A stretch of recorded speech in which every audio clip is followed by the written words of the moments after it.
franceinter.fr.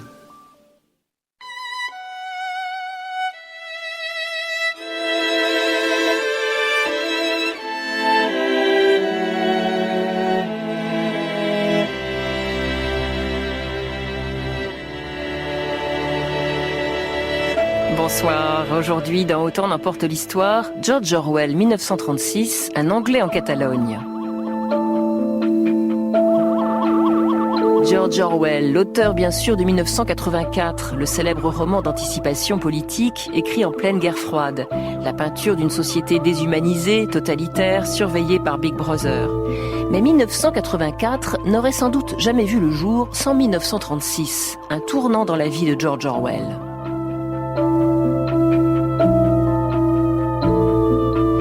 Écrivain et socialiste, Orwell décide en 1936 d'aller à Barcelone combattre le fascisme qui menace la République espagnole.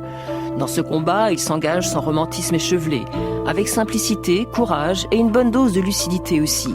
Pendant des mois, il vit le quotidien des tranchées où du haut de son mètre 90, il doit marcher plié en deux.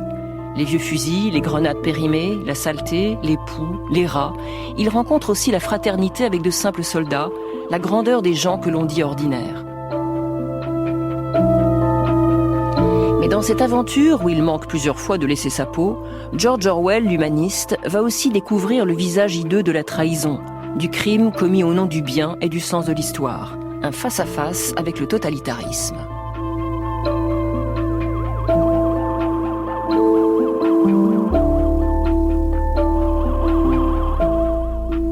Autant en emporte l'histoire avec Stéphanie Duncan.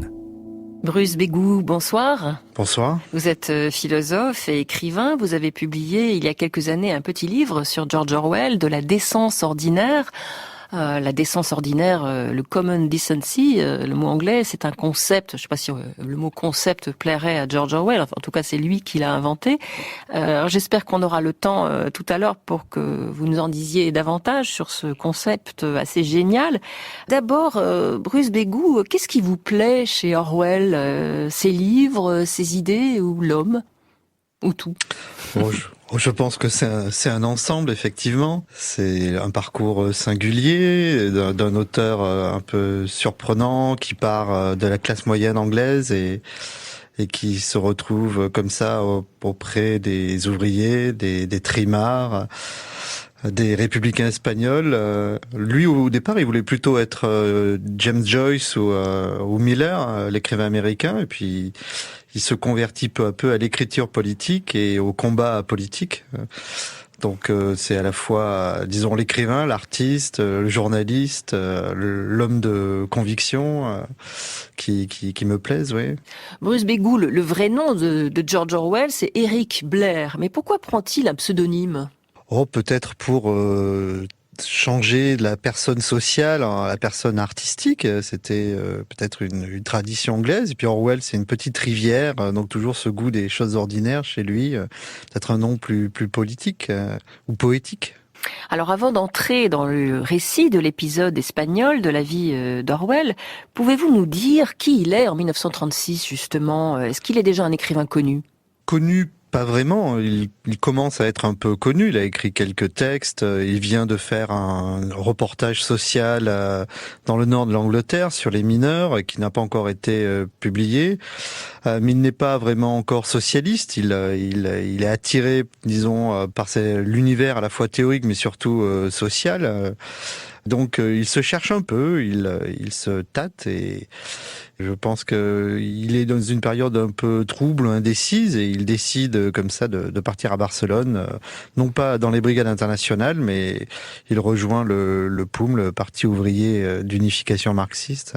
Alors pourquoi justement il choisit Barcelone ? Pourquoi il choisit le POUM, donc ce parti ouvrier d'unification marxiste ? Il part en Espagne donc combattre le fascisme, mais c'est pas par hasard qu'il va à Barcelone et choisit le POUM. Non, il avait déjà en Angleterre, il tournait autour des milieux socialistes. socialistes et notamment de l'ILP, enfin le Independent Labour Party, qui était une sorte de parti socialiste beaucoup plus à gauche que le parti travailliste classique. Et donc il avait déjà des liens et c'est eux qui l'ont aiguillé vers Barcelone.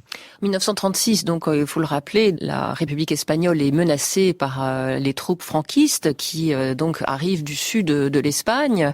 Mais il se passe aussi quelque chose de particulier à Barcelone. Il y a une révolution sociale. Oui, alors la situation est quelque peu embrouillée parce qu'effectivement, on a la République espagnole qui donc est attaquée par l'armée de Franco qui vient du Maroc, mais en même temps, cette République elle-même est l'objet de tensions internes entre, on pourrait dire, les républicains modérés et puis l'aile de la gauche, anarchistes, les gens du POUM, etc., qui eux voudraient que, au fond, la guerre civile soit l'occasion d'une révolution sociale, et indiquant qu'on ne peut pas gagner la guerre si on ne gagne pas d'abord la révolution. Alors le POUM, c'est quoi? C'est des communistes, des trotskistes, des anarchistes? C'est un petit mélange de tout ça. C'est plutôt des communistes non staliniens, pas forcément trotskistes, puisque Andrés Nin, le directeur du POUM, a pris ses distances avec Trotsky. Donc c'est plutôt, on pourrait dire, des marxistes non staliniens ou non bolcheviques. Et c'est un petit parti, 10 000 adhérents, mais qui a un certain rôle et qui aussi a une fraction armée qui combat sur différents fronts en Espagne contre les armées fascistes de Franco. Et ça va mal se terminer pour le POUM, donc en 1937, on va en parler tout à l'heure. Alors je vous propose de retrouver Bruce Bégou dans environ 30 minutes, le temps d'écouter George Orwell, un Anglais en Catalogne, un texte original écrit pour Autant n'emporte l'histoire par François Luciani. La réalisation est signée Laurence Courtois. Bruce Bégou, nous venons de partager avec George Orwell son aventure invraisemblable, donc vécue en 36-37 en Catalogne. C'est quand même incroyable. Cet Anglais qui part combattre en Espagne par fraternité pour les révolutionnaires espagnols, et il voit soudain leurs armes se retourner contre lui. Comment expliquer cette politique décidée par Staline à Moscou, je suppose ?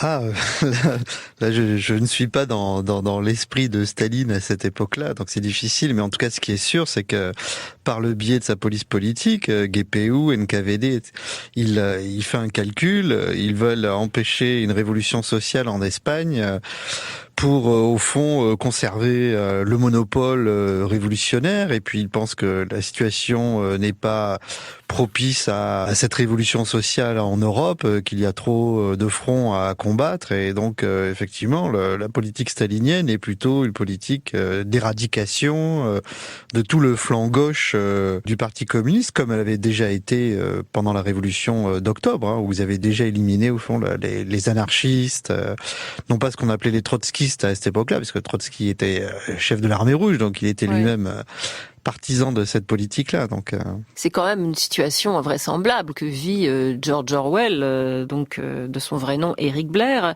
Il revient à Barcelone, il est blessé, il vient de se battre contre Franco et il se retrouve menacé d'une purge. Enfin, il retrouve une ville en pleine purge stalinienne. On peut pas dire autrement, quoi, avec des crimes de masse, des emprisonnements, des tortures.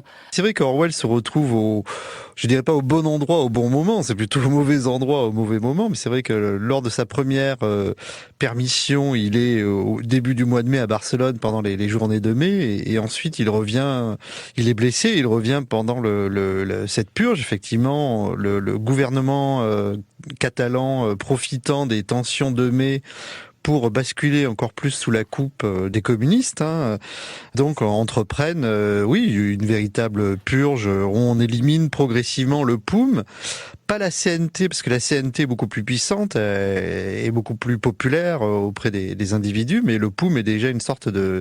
Ils se font un peu les dents avec le POUM, et puis ensuite ils élimineront bien évidemment aussi les anarchistes. Oui.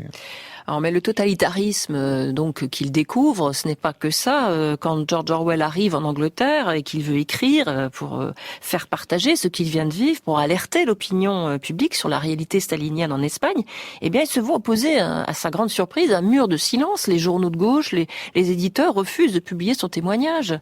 C'est ça aussi le totalitarisme, c'est dans les esprits? Oui, mais c'est plus que du silence même, c'est la calomnie, puisque on conteste ce qu'il dit et on l'accuse de diverses choses. Donc effectivement, dès qu'il rentre en Angleterre, il propose un article, un témoin oculaire à Barcelone, qui est refusé par pratiquement tous les journaux de gauche un peu importants, comme New Statement, etc. Il arrive à le faire publier, mais dans une petite revue, et puis il contacte son ancien éditeur Gollands, qui avait publié le Quai de Wigan, qui refuse son texte sur la Catalogne, avant même qu'il ne soit écrit. Oui, c'est un choc, je dirais c'est un double choc. C'est le choc à Barcelone, c'est d'abord le choc du meurtre. Orwell ne comprend pas l'assassinat politique, il voit l'assassinat politique.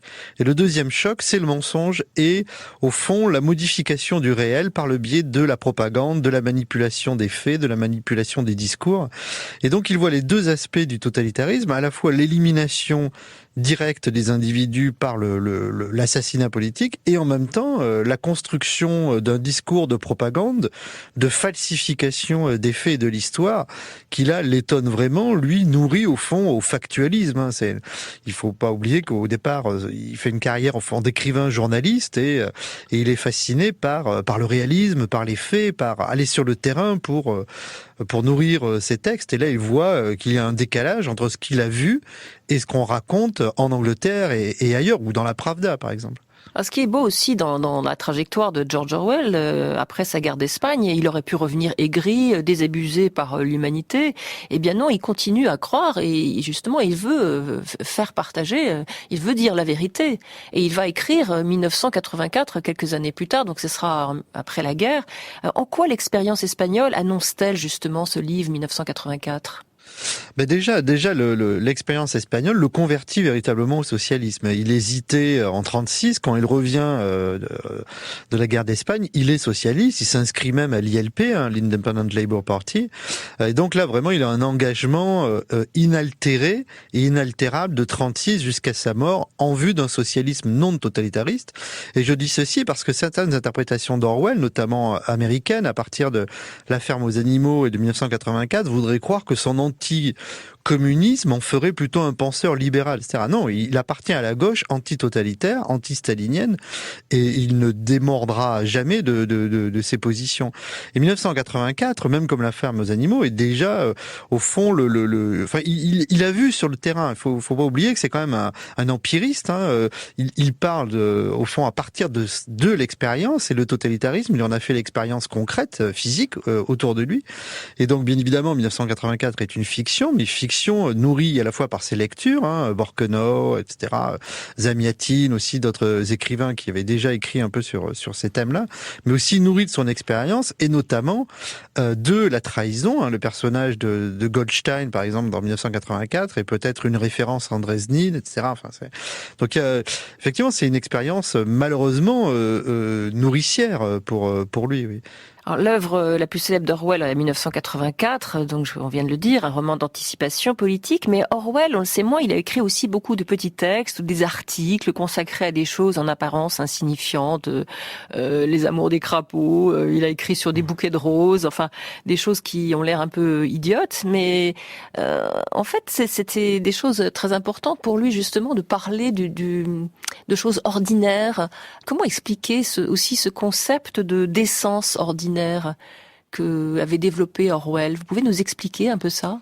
Oui. Alors déjà, même dans 1984, on voit ce goût des petites choses dans la boutique de l'antiquaire dans lequel se réfugie Winston Smith et sa compagne. Comme si, au fond, les choses ordinaires étaient une sorte de barrage contre le totalitarisme et contre la barbarie. Mais c'est pas simplement les choses ordinaires qui l'intéressent, c'est aussi les relations ordinaires entre les gens, ce qu'il appelle la décence ordinaire. Expression qui apparaît dès le travail sur les mineurs anglais et qui voudrait dire d'une certaine manière qu'il y a dans les pratiques ordinaires, dans les usages des gens ordinaires, des qualités morales, d'honnêteté, de décence, de retenue, qui serviraient au fond de résistance à la propagande totalitaire et qui seraient peut-être un socle d'une réforme politique. Mais très souvent, pour lui, la décence ordinaire s'exprime plutôt de manière négative, au fond, comme un rappel de ce qu'il ne faut pas faire, notamment le meurtre, le mensonge, etc. C'est une forme comme ça de moralité qui n'est pas innée, mais qui est une moralité qui serait immanente, au fond, à la vie ordinaire et qui s'exprimeraient spontanément chez les individus lorsqu'ils sont confrontés à des choses qui leur semblent immorales, comme le meurtre, le mensonge, la trahison, ou même la violence sociale extrême. Merci beaucoup Bruce Bégou. Votre livre de la décence ordinaire est publié chez Alia. Il sera d'ailleurs réédité en janvier prochain puisqu'il est actuellement...